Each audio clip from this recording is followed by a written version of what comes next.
திருதராஷ்டிரர் வந்து கிருஷ்ணனுக்கு சொல்றாரு, கிருஷ்ணா நீ வந்து அர்ஜுனனுக்கே எல்லா உபதேசம் பண்ணிட்டு இருக்க, நீ துரியோதனனுக்கும் வந்து என்னுடைய பையன் அவன் தான் வேற எடுத்தப்ப அவனுக்கும் நீ உபதேசம் பண்ணு அப்படின்னு சொல்லும்போது கிருஷ்ணா சரின்னு சொல்லிட்டு துரியோதனன் கிட்டே வந்து உபதேசம்ல போவார்.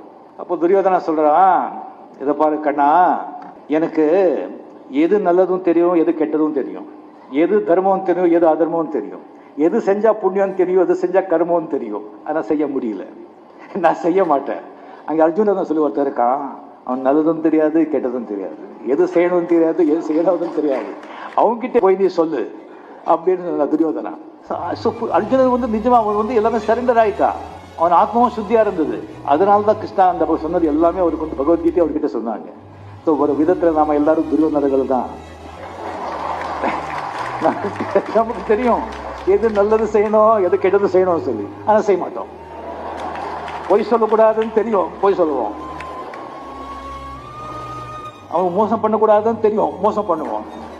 ஆசைப்படக்கூடாதுன்னு சொல்றோம், ஆசைப்படுவோம். ஸோ துரியோதனங்களை எல்லாமே நாம வந்து அர்ஜுனங்களா மாறுதா நம்மளுடைய ஸ்டேட்டஸை நம்மளுடைய இதை கடவுளுக்கு தேர்ச்சி போகலாம்.